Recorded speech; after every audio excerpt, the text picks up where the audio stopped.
Amado Mestre Jesus, mais uma vez estamos aqui reunidos e em Teu nome pedimos a Tua permissão para iniciarmos os trabalhos desta noite. Que o Teu amor envolva todos nós para que possamos estar atentos e receptivos aos ensinamentos desta noite. Pedimos ao Mestre amigo que envolva o nosso palestrantes com fluidos de sabedoria e paz, para que possamos nos transmitir palavras de esclarecimentos que nos ajudarão na sintonia com os bons amigos espirituais. Pedimos assim, Mestre, a Tua permissão para darmos por iniciados os trabalhos dessa noite. Que assim seja.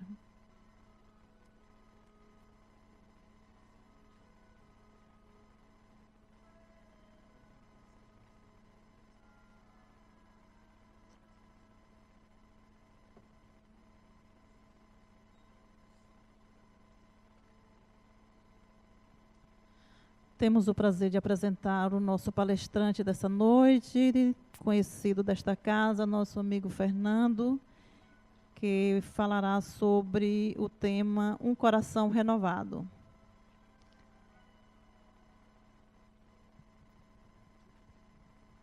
Projeta para mim.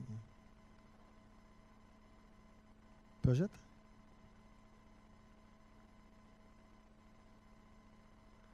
Bom, boa noite. Enquanto aí a parte tecnológica vai dando o subsídio que eu espero. Entrou aqui. Uau. Pronto.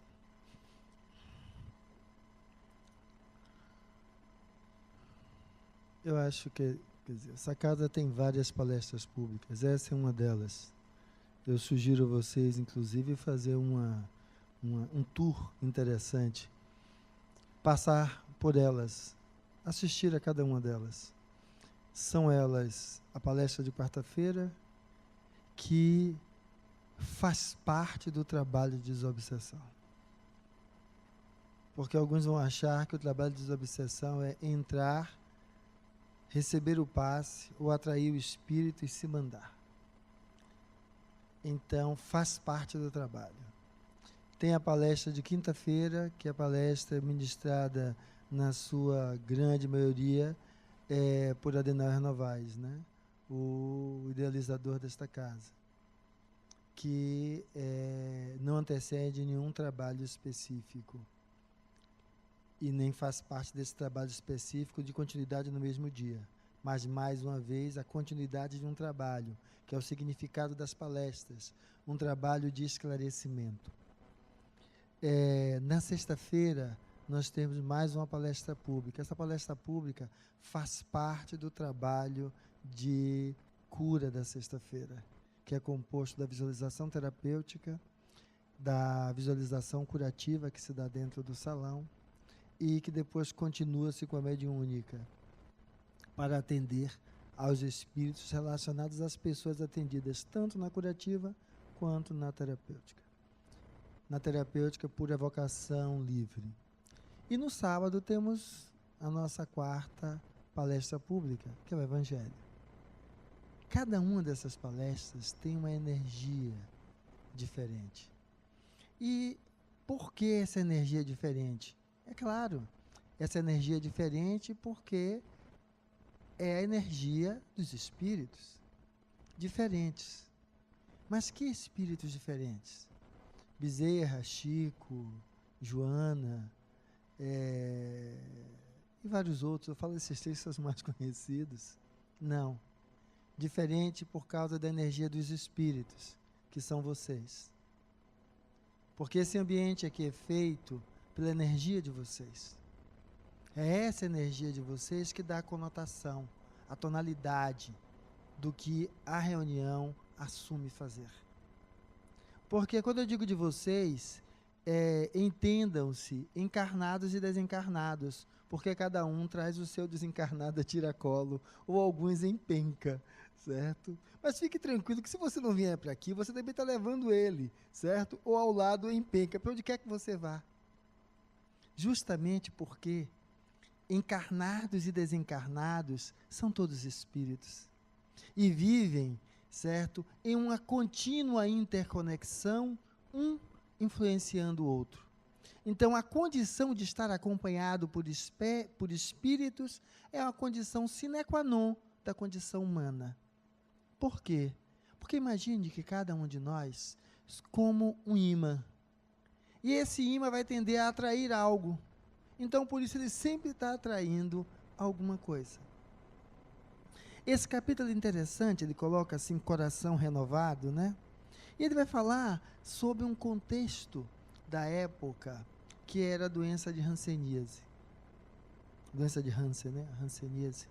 Que conhecida anteriormente como lepra. Tem algumas coisas que eu fico me perguntando, porque às vezes eu sou médico e as pessoas chegam no meu consultório querendo um diagnóstico. Agora, serve para quê? O diagnóstico, só o diagnóstico. Ah, Fernanda, mas sabendo qual é o diagnóstico, a gente sabe que doença é. Primeiro, não tratamos doenças, tratamos pessoas. E simplesmente, a mesma doença, em pessoas diferentes, tem comportamentos diferentes. O diagnóstico serve muito para mim, porque eu trabalho com um volume de X pessoas com aquelas patologias, eu sei que mais ou menos tantos por cento evolui assim, tantos por cento evolui assado, tantos por cento faz de outro jeito. E aí se diz, sim, mas isso já dá um norte. Não, porque eu posso pegar uma doença que ela tem 99% de mortalidade. Significa que em cada 100, só um sobrevive. Mas você, que estiver falando comigo naquele momento, seja aquele 1%. E se eu lhe olhar como olharia os 99, que eu não sei qual é o 1, eu vou estar simplesmente lhe vendo como mais um que se despede da vida. Então eu tenho a obrigação de olhá-lo como um. E normalmente buscar olhar-lhe na melhor perspectiva possível. Mas por que eu estou dizendo isso? Simplesmente para que nós possamos entender que nós valemos pelas nossas diferenças. A nossa diferença é o que nos aquilata. Então, se ela é o que nos aquilata, ela também é o que aquilata ao outro. Só que já viu que a gente normalmente não quer aturar, suportar, tolerar, aprender a conviver, muito menos crescer com a diferença do outro. O que mais nos incomoda é o outro. Aí tem um outro pensador que diz: o nosso inferno são os outros. O que mais nos incomoda é o outro. Nós não conseguimos fazer ou criar uma trajetória onde nós possamos estar olhando para nós mesmos. Mas, Fernando, como? Olhar para você mesmo, olhar para nós mesmos? Sim, é mais ou menos isso que eu estou querendo dizer. Tem um livro que eu acho fantástico. De todo o Pentateuco espírita, esse é o livro que mais me mobiliza, certo?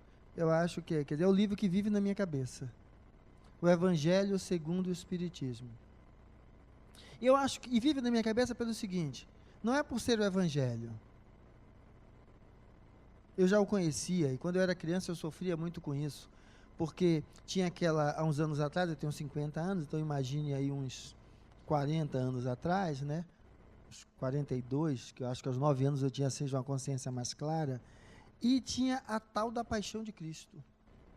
E aí tinha aqueles cinemas, certo? Que falando revela a minha idade, Pax, certo? Liceu. E eram cinemas, Cine Guarani, que passava o quê? A Paixão de Cristo. Então, haja filme falando do martírio de Jesus. E eu me perguntava naquela época, que me chocava, né? Porque assim, eu tinha 9 e minha irmã tinha 8, mas foi quando eu tinha uns 10 anos, ela tinha 9, e a gente às vezes ia lá mesmo assistir. Deixavam lá, a gente assistia, voltava. E eu via tanta tortura, tanta dor. Ou seja, a gente cultiva e cultua a dor. Como se a dor fosse alguma coisa mágica e maravilhosa. Não é. A dor é apenas um alerta que lhe convida a dizer o seguinte: cabra, levante de onde você está. Porque onde você está achando que está fazendo muita coisa, você não está fazendo nada. Por quem? Por você mesmo. Você pode estar fazendo pelo mundo, mas não está fazendo por você. Você pode estar vindo para o centro de segunda a domingo. Você pode estar atendendo seus doentes até a madrugada, mas não está fazendo nada por você. O que é que você está fazendo por você? Mas, Fernando, você está fazendo pelos outros e isso não conta? Eu não estou dizendo que não conta. Eu estou dizendo que nós valemos pelas nossas diferenças. E o que me aquilata é a minha singularidade. E o que é que eu estou fazendo por essa singularidade? Porque eu posso estar aqui de segunda a domingo fugindo das minhas questões interiores. Eu posso estar atendendo até meia-noite fugindo das minhas questões interiores. Quantos de nós, ou daqueles que nós conhecemos, chegam em casa à tarde para não aturar o porre de estar dentro de casa? Para quem dentro de casa, estar dentro de casa é um porre. Quantos não fazem isso? Quantos utilizam o trabalho como fuga? Quantos não utilizam o centro espírita como fuga? Ou o templo religioso, porque para mim essas religiões são todas similares, como fuga? Mas, Fernando, como é que o templo religioso é fuga? É sim. Porque se o tempo religioso não fosse fuga, quando você chegasse em casa e encontrasse o seu parceiro, os seus filhos, os seus vizinhos, ou que encontrasse, você ia chegar lá com um coração muito mais repleto de tolerância, de compaixão, de compreensão. E aí sim você estaria fazendo essa vivência, que não é aqui, é aonde o atrito aparece com você. Porque nós só nos revelamos nas situações que nos incomodam. Porque nas relações que não nos incomodam, nós não nos revelamos, não. A gente é sempre aquele jeitinho que a gente quer. Agora, aquela situação que nos aferroa, que nos derruba, naquele momento, quer saber quem é você? Olhe para você.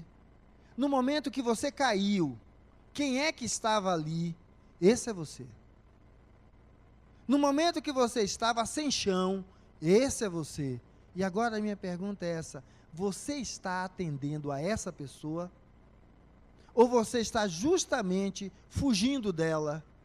E ao fugir dela, está perpetuando o input que lhe levou a sentir aquela dor. Mas por que eu estou falando disso? É porque fala da hanseníase.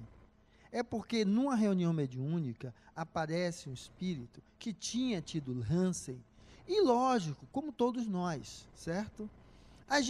Eu não estou falando aqui nada de novo, e o que eu gosto muito é justamente disso, tá? E aí é como nós nos casamos, a galera aqui, a maioria já está mais para lá, e quem não vai casar, que não casou ainda vai ouvir, né? Que aí os pais dizem, cuidado com isso, cuidado com aquilo. Quando não é os pais que dizem, a novela mostra pra gente, o filme mostra pra gente, que aquela história de casou e foram felizes para sempre, é piada. Porque não somos duas metades de uma laranja, somos cada um uma singularidade. E quanto mais vemos no outro a nossa metade, é porque não estamos enxergando o outro, estamos enxergando apenas um espelho de nós mesmos. E aí o que é que acontece? A gente começa aquela história, e depois de ver o quê? Que não é nada disso. A convivência é difícil. Só que quando a gente começa, a gente não escuta. A gente diz que vai ser uma maravilha. Ah, Fernando, não é muito assim não. A criatura casa com o criaturo. 1 ano depois está separado. 1 ano depois está separado. Por que está separado? É porque, na realidade, aonde ela disse que sabia o que estava acontecendo, que ela tinha consciência do que estava acontecendo, não tinha. Ela estava deslumbrada com um espelho de cristal. E quando eu falo nisso, que aí é fácil entender, né? Porque estava deslumbrada com a coisa boa, a gente também se deslumbra com a coisa ruim. A criatura que só vive deprimida, só vive triste, só vive para baixo, é porque está deslumbrado com um espelho que traz a ela isso. O que eu estou chamando de deslumbramento é quando nós deixamos de viver a realidade para ficar aficionado em um quadro que se apresenta à nossa frente. E veja, isso que eu estou falando, que está acontecendo conosco, é o que está acontecendo com eles.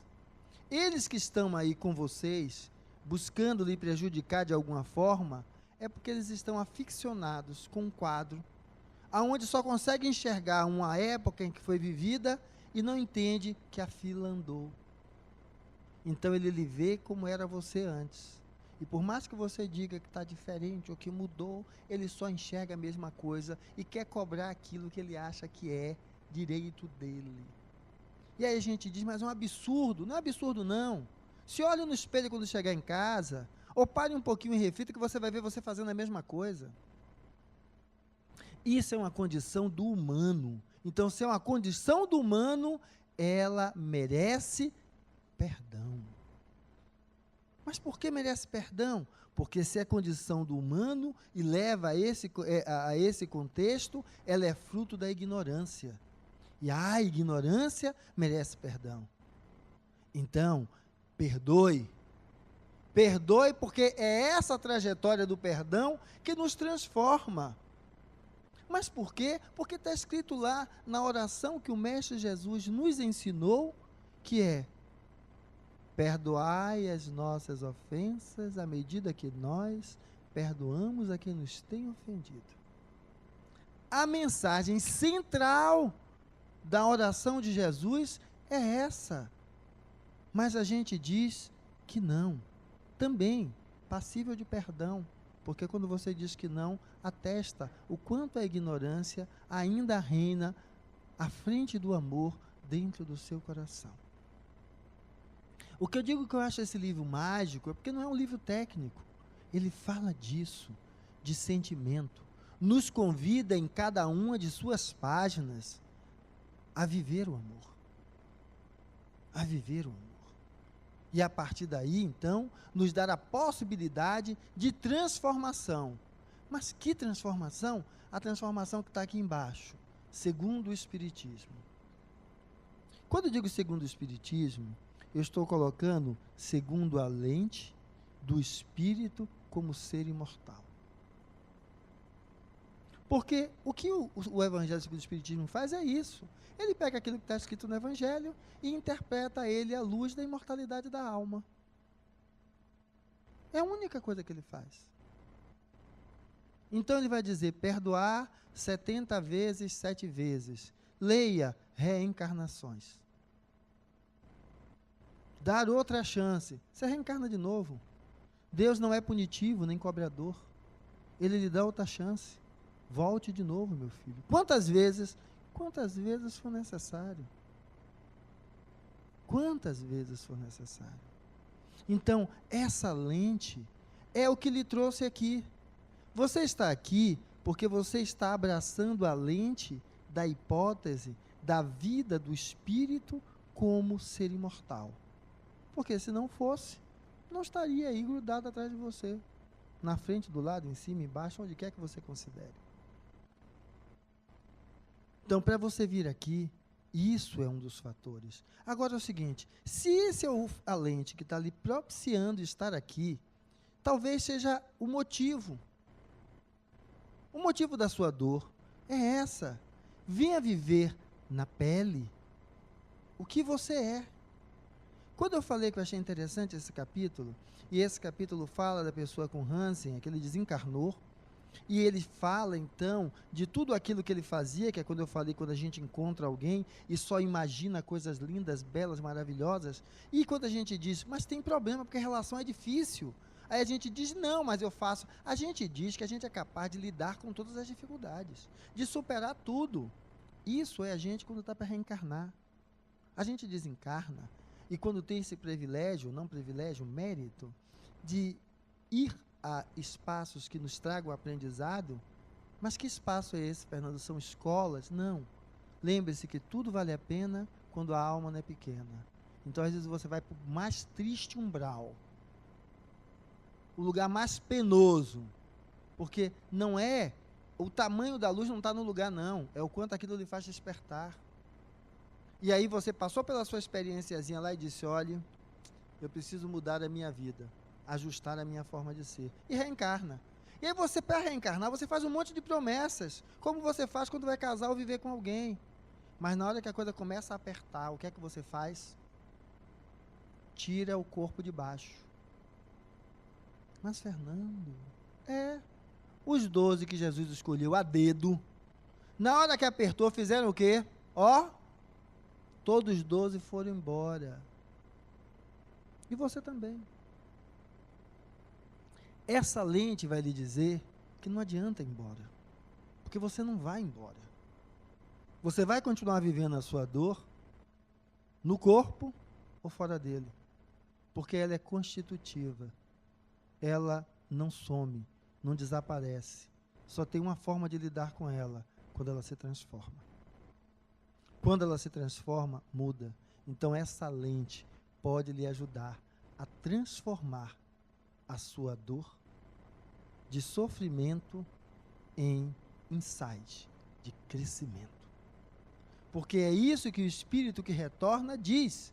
Eu reclamei tanto, eu falei tanto, e diz, dá-me de novo a lepra ao reencarnar, para dessa vez, em vez de blasfemar e reclamar, eu comece a utilizá-la como instrumento que me faz despertar, me faz crescer, me faz me transformar. E isso para mim é importante porque essa lente é isso, reconhecer que há vida além da vida. Eu acho interessante porque assim, nós somos seres assim fantásticos, certo? Acha que quem vai levar a evolução nossa é a capacidade cognitiva do ego. Então a gente arruma na cabeça tudo bonitinho, 2 mais 2 é 4, 3 mais 3 é 8, 8 mais 2 e bota tudo. Funciona? É assim que funciona? Nós esquecemos que o ego é um dos constituintes da psique, que é o elemento de expressão do espírito e de aprendizado. Então, entender que a vida além da vida é entender que isso continua, que isso não é só uma arrumação para aqui, e aí então, na hora que a gente estiver passando pela nossa agonia, certo? Não olhar para o espírito como algo distante, não. Olha, porque meu espírito, porque... Não, é olhar que é o inverso, é olhar assim, o que é que eu, espírito, estou aprendendo com essa experiência no corpo físico? Vocês já se perguntaram o que é que vocês estão aprendendo através daquilo que lhes trouxeram aqui? Mas como é que eu vou aprender com isso? Leia um livro fantástico de Saint-Exupéry, O Pequeno Príncipe. E aí você vai entender que o essencial é invisível aos olhos, é perceptível apenas ao coração. E sabe por que é que você ainda sofre? Porque você aprendeu a abrir os olhos, não aprendeu a abrir o coração.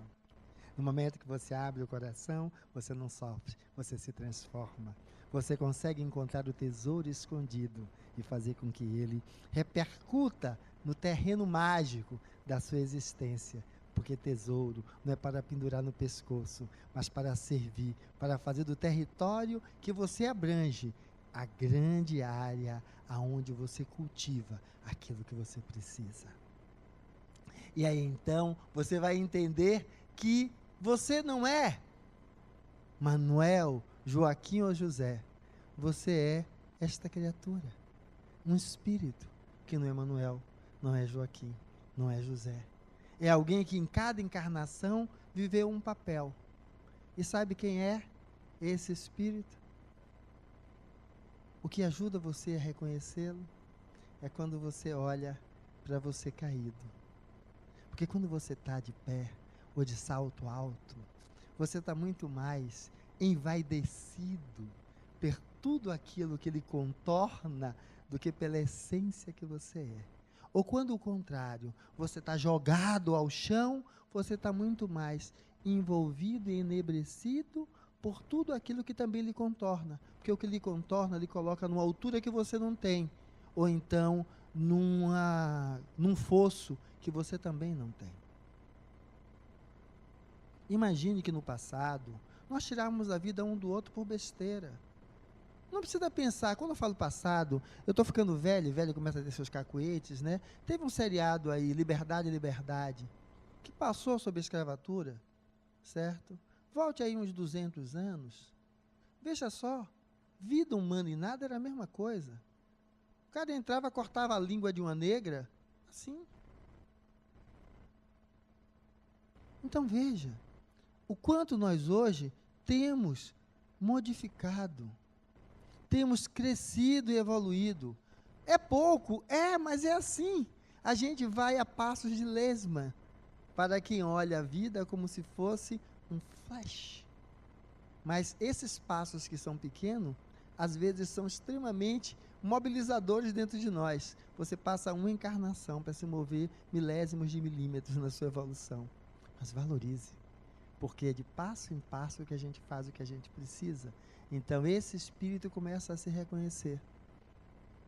E isso muda, porque justamente quando você assim se reconhece, você começa então a entender algo que esse poema nos traz de maneira tão linda.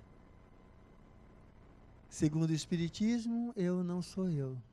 Eu sou alguém que caminha comigo, que permanece em silêncio quando estou falando, que perdoa e esquece quando estou irado, esbravejando, que segue sereno quando estou aflito, sofrendo, e que estará de pé quando eu estiver morrendo. Eu não sou eu, sou alguém que caminha ao meu lado. Sou uma possibilidade de amor pleno, sou uma possibilidade, uma abertura do ser para a plenitude. Eu não sou eu, sou uma promessa ainda não cumprida. Veja que isso é um presente fantástico. Se você é uma promessa ainda não cumprida, você não está nem nos pícaros que acham, que fazem como se você se visse algo fantástico, e nem você está no fundo do poço. Ou seja, você é algo a se cumprir, se propõe a fazer a diferença. Aonde o espírito que está no livro se propõe vir de novo com hanseníase para superá-la. Eu estou lhe propondo que não faça isso, não. Será que ainda não aprendeu? Quantas encarnações você já teve, utilizando da chibata como método de correção? Será que não pode ser diferente? A vida carece de tantas pessoas que querem usar 2 braços e 2 pernas para ajudar quem não tem, que tenham 2 olhos para ajudar quem não enxerga, 2 ouvidos para ajudar quem não escuta. E aí você, em vez de buscar vir com a plenitude das suas faculdades, para fazer dela ferramenta de crescimento para si, no auxílio também ao outro, você vem ainda com aquela lei arcaica e ultrapassada, dizendo que arranque sua mão, arranque seus olhos, tire suas pernas. Para quê? Para quê? Então, se levante. Não se coloque como doente, não. Não peça para vir doente e nem atraia a doença para purgar os seus males. Purgar o quê? Purgar significa eliminar. Você não tem nada para eliminar, você tem sim coisas para educar.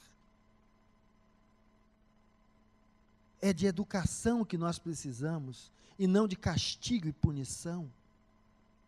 Então, se é de educação, como nos educarmos de outra forma?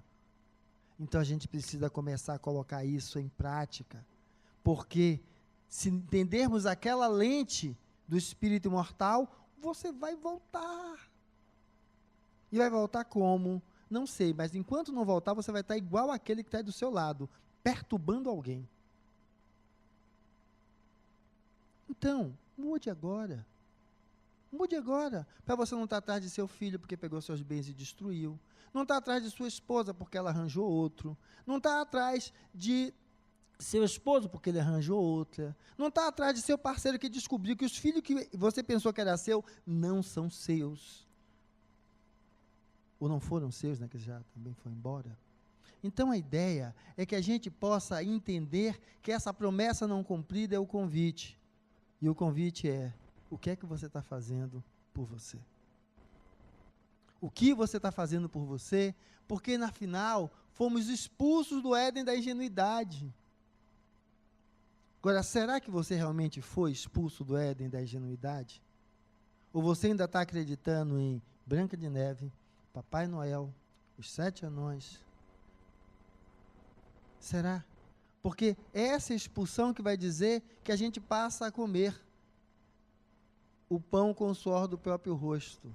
Isso é, já nos tornamos responsáveis pelos próprios atos, submetendo-nos a partir de então à lei da causalidade. O que é isso? É que se ali, quando era pequenininho, você não aprendeu a se alimentar, a fazer bons hábitos, ter bons hábitos de saúde e de vida, essa senhorinha aqui vai sofrer um bocado. Sair do Éden da ingenuidade é achar que quando está naquela idade ali pode fazer de tudo, como se não fosse você o mesmo ser que vai chegar a esta idade aqui. É a mesma ignorância de achando que, dando sopa, cuidando do velhinho, você vai se transformar. O velhinho precisa, continue ajudando ele.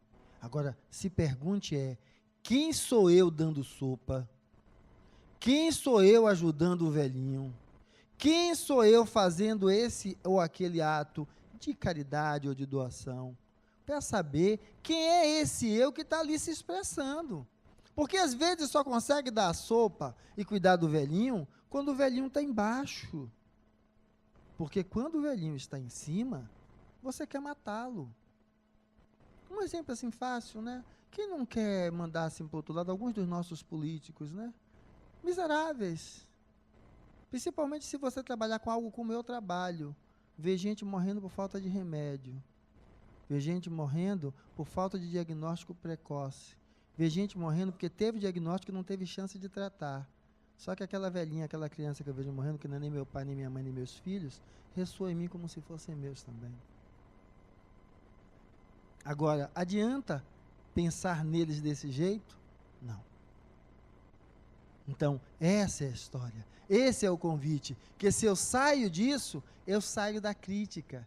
A crítica é infértil, que é o que a gente mais faz. Fica escolhendo entre uma laranja podre ou a outra. Porque é cômodo. É cômodo. A ideia é fazer a diferença. Mas para quê? É fazendo a diferença que você ensina a esse que está do seu lado a também fazer a diferença. É você entendendo que não é exatamente escolhendo qual laranja podre que você vai botar lá em cima para lhe representar, mas fazendo a diferença naquilo que você faz e que você é que você gera uma energia que atrai a você outros espíritos que também vibram nessa possibilidade de se transformar e de ser diferente, e de fazer a diferença.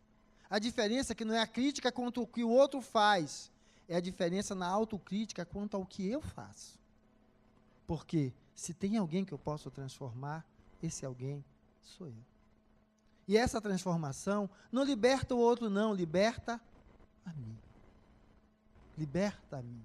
Então, a gente consegue sair disso e a partir daí começar a entender que a caridade que o Cristo coloca não é essa caridade tão simples e fácil de estender a mão, mas é uma caridade que nos convida a ser Ele.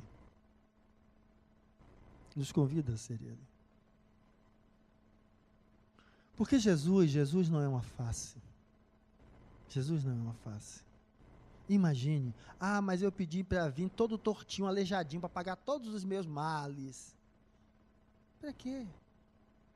Para quê? Conta uma história dessas aí, que a criatura, 3 soldados de guerra, a Primeira Guerra Mundial, que a gente matava na maioneta, certo? Matava de arma branca e fazia-se misérias, né? Os 3 fizeram misérias e morreram. E aí, na hora de voltar, chegaram no mundo espiritual, né, receberam lá algum auxílio e viram a miséria que eles fizeram. E aí um disse assim, eu vou voltar todo destroçado, acabado, aleijado, para sofrer e aprender que não é assim. O outro fez, não, isso é pouco. Porque você já vai vir assim, vai continuar assim, eu não quero isso não. Eu venho bem, quando fizer 4 anos de idade, vou cair do colo de minha mãe, fazer um traumatismo cerebral, e a partir daí vou ficar em cima da cama sofrendo. E aí o outro ficou calado. E reencarnam. E quando reencarna, desdobra, terminou a história reencarnatória dos 3, e aí se encontra depois do outro lado. E aí, um diz, que veio lá todo acabado, o outro que veio bom, depois ficou assim, e aí perguntaram para o terceiro, e você? Ele fez, eu reencarnei e fui ser médico. Médico sem fronteira. Eu fui dar de volta aquilo que eu tirei. Eu fui devolver aquilo que eu estrupiei, a vida do outro. Eu fui aprender a valorizar a vida. Então, esse é o sentido. Sofrer não transforma ninguém. Agora, como você vive, isso transforma.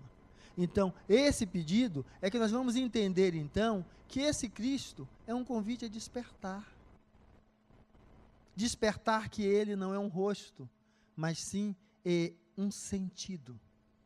Então, digamos que na palestra de hoje eu evoco a oração do Evangelho, aonde ela lhe diz: perdoai as nossas ofensas à medida que nós somos capazes de perdoar a quem nos tem ofendido.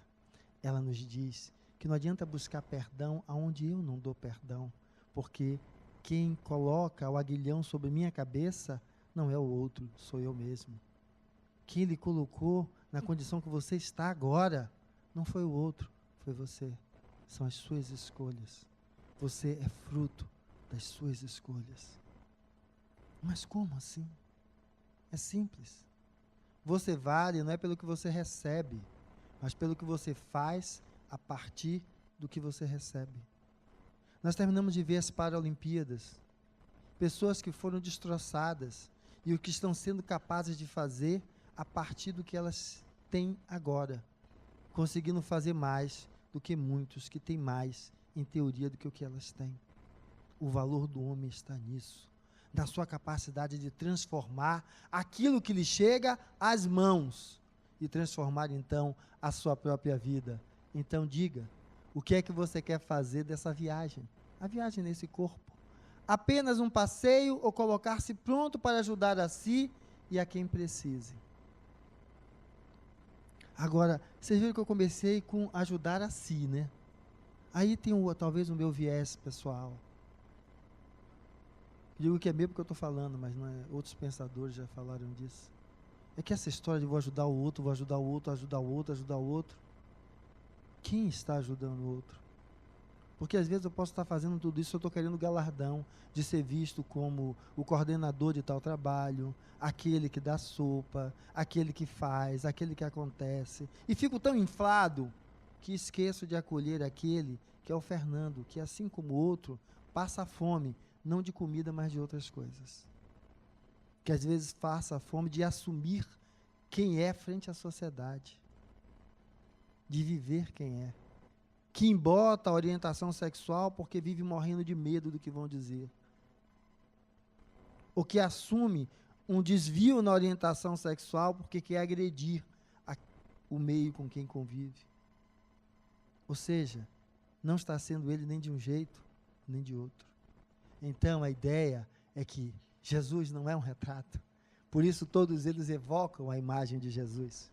Jesus é uma postura, é um sentido que você dá para a vida.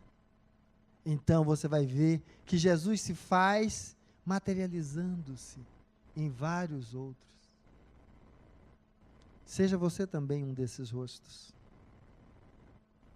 Seja você também um desses rostos. Porque aí, então, você talvez vai entender que esse olhar tão cândido e sereno do Mestre, ele serve para isso.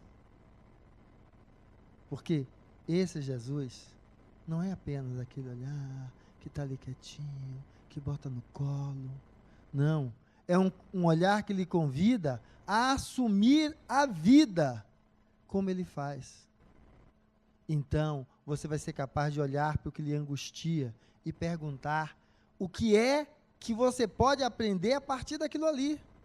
Fazer como Christopher Lee, que ficou tetraplégico, que era o super-homem, e conseguiu investir em pesquisas de célula-tronco e modificar essa realidade. Você consiga olhar e não deixar que sua vida inteira seja tomada por essa angústia, por essa dor, porque você não é só isso. Você não é só isso. Tem muito mais aí dentro. Então, se dê a oportunidade de abrir os olhos e enxergar, da mesma maneira que você quer, que esse espírito que lhe acompanha, abra os olhos e enxergue que a vida dele continua. Como ensinar que a vida dele continua, se você não sabe dar continuidade à sua? Ah, mas eu estou dando. Tá sim, vai vir para cá, vai ser curado. Sabe por quê? Porque com fé em Deus, esse que está lhe acompanhando vai ser resgatado para tocar a vida dele. Você vai sair daqui melhor, até você arranjar outro igual a ele, porque o que não falta aí fora é isso. Porque você não se curou. Porque a cura é quando você transforma os sentimentos dentro de você. E o transformar não é um piscar de dedo, não. É se colocar nesse processo. E cada dia fazer um esforçozinho para ir fazendo a sua cota. Então, assim a gente vai fazendo e a gente não deixa que isso aconteça. A gente não termina exterminando a própria vida. E aí, então, a gente se liberta de dar a alguém esse poder de acorrentar a gente. Ah, esse espírito que está fazendo, que está me deixando. Não é nenhum espírito. A pergunta é, você é capaz de fazer mesmo com a dor? É, porque é justamente fazendo com a dor que você supera a dor. Ou você fica parado esperando que a dor passe. Ou você fica chorando porque ela é maior do que você. Não é, esse corpo vai morrer, vai apodrecer. A dor que seria ligada às condições orgânicas, elas somem. Mas, Fernando, você disse que a gente acorda lá do outro lado do mesmo jeito. É sim, você vai acordar com a mesma dor. Porque a dor que lhe imobiliza não é do corpo, é do espírito. E cabe a você descobrir que dor é essa. Que expressa no seu corpo aquilo que ainda lhe incomoda. Aquilo que ainda não lhe deixa se sentir confortável no lugar que você está. E graças a Deus essa dor aí está para tirar você do lugar onde você se encontra e lhe convidar a se libertar, a perceber que tudo passa e a sua dor continua, porque em vez de entender que tudo passa, lá dentro você está preso ao mesmo lugar. Está igual a esse espírito que está ao seu lado, ainda enraigado em algo que foi vivido numa outrora, que hoje não é mais real, mas que para você ainda é real, porque você vive isso ainda como se fosse hoje. Você não superou aquilo que você acha que já passou, porque aquela página ainda está colado naquele livro. Ela não ganhou asas, como aquelas imagens que estão ali a voar. Então, quando você consegue fazer isso, é uma mudança de olhar, aonde então você vai entender a frase de Saint-Exupéry, aonde ele vai lhe dizer que quando você pede forças, o que a vida lhe dá é dificuldades para lhe fazer forte. Que quando você pede sabedoria, o que a vida lhe dá são problemas para resolver. E que quando você pede prosperidade, o que a vida lhe dá é cérebros e músculos. E diz, levanta preguiçoso, vai procurar o que fazer. Porque é assim que você vai conseguir, então, fazer transformações. Que quando, então, você pede coragem, a vida lhe coloca obstáculos. Porque a coragem é algo que se desenvolve, ela não cai do céu. Quando você, então, pede amor, o que é que a vida faz? Se lembra dessas coisinhas todas que lhe incomodam ao redor de você? Foi você que atraiu. Porque só lidando com elas e sendo capaz de olhar para elas e ver nela também o rosto de Jesus, como aqueles rostos que eu mostrei ali, é que você vai aprender então o quê? A amar. A deixar o amor florescer dentro de você. E então, quando você pede favores, o que é que a vida diz? Por que é que eu vou ajudar só a você e não aos outros? Então ela lhe dá a oportunidade. Então, aquilo que ele trouxe aqui é a sua oportunidade. Abrace e dê um sentido a ela. Quando você então para refletir, você descobre que não recebeu nada do que pediu, mas em si recebeu tudo que precisava. E aí então você vai entender que o que se vive aqui na vida física é um exemplo do que você vai encontrar na vida espiritual. Então, liberte-se, construa a hipótese de uma vida espiritual livre. Aonde, então, você possa perceber que esse espírito imortal já está em você. E você não é o cordeiro, nem muito menos o leão. Você, na realidade, são ambos. Então, reconheça que está em você esse grande espírito que você veio procurar como elemento capaz de lhe curar.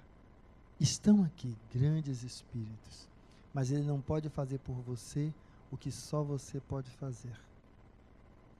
Ele não pode. Porque foi assim que Cristo, quando caminhou, fez com Madalena. Mulher, vai e não peques mais. Quando estava caminhando com os 12, que chamaram ele para tirar os espíritos do endemoniado, ele diz, até quando estarei convosco, homens de pouca fé? Ou seja, estava neles a própria falta de fé.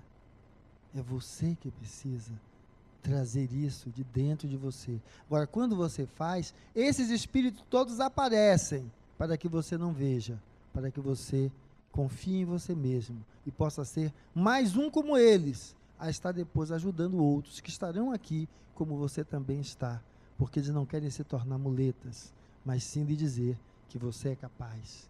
E aí, então, você poder entender que a mensagem de Jesus, que o Francisco conseguiu coagular tão bem, e quem construiu essa oração fez, nos convidando então a nos ver enquanto Espírito, nos diz mais ou menos isso. Senhor, fazei-me instrumento de vossa paz. Mas como? Orando, dando sopa? Fazendo com que eu leve amor aonde há ódio. Fazendo com que eu leve perdão aonde há ofensa. Fazendo com que eu leve união aonde há discórdia. Fazendo com que eu leve a fé onde houver dúvida. Fazendo com que eu leve a verdade onde houver o erro. Onde eu leve a esperança onde houver desespero. Que eu leve a alegria onde houver a tristeza. Que eu leve luz onde houver trevas. Mas você já viu que tudo sou eu? É porque é você. É você. Se levante. E aí, um paciente me ensinou isso de maneira fantástica. Ele era tetraplégico, eu era 5º ano do Hospital Santa Isabel. E ele lá internado já uma cambada de tempo, só conseguia mexer os braços assim, e tinha um daqueles rádios de fita cassete, ficava ouvindo música e lendo, porque não mexia o resto do corpo. E quem quiser que falasse com ele em desistir da vida. E ele se fazia tão presente, porque quando alguém passava mal, quem é que avisava? Era ele. Ou seja, não espere ter o que você não alcança para fazer o que você precisa, ser útil. Seja útil com o que você tem. E aí você começa a crescer e despertar, que você pode ir bem mais e dizer então, ó mestre, fazei que eu procure mais. Consolar que ser consolado. Compreender que ser compreendido. Amar que ser amado. Porque eu sei que é dando que se recebe. Porque é quando eu faço para o outro que eu estou regando aquela semente que em mim ainda é muito pequenininha para que se torne aquela árvore frondosa e seja toda minha. É perdoando que se é perdoado. Isso é a essência da oração de Jesus. E uma outra coisa, que por mais que você se debata, você grita, você berre, você ache ruim, é morrendo que você descobre que a vida é eterna. Você é um espírito imortal. Então, se errou, se tropeçou, se não fez valer, valeu, você só não consegue enxergar. Mas Deus não é um carrasco, Ele lhe convidará de novo para voltar. Então, coração renovado é que há sempre uma esperança e ela se torna real quando você enxerga ela na pessoa que você é.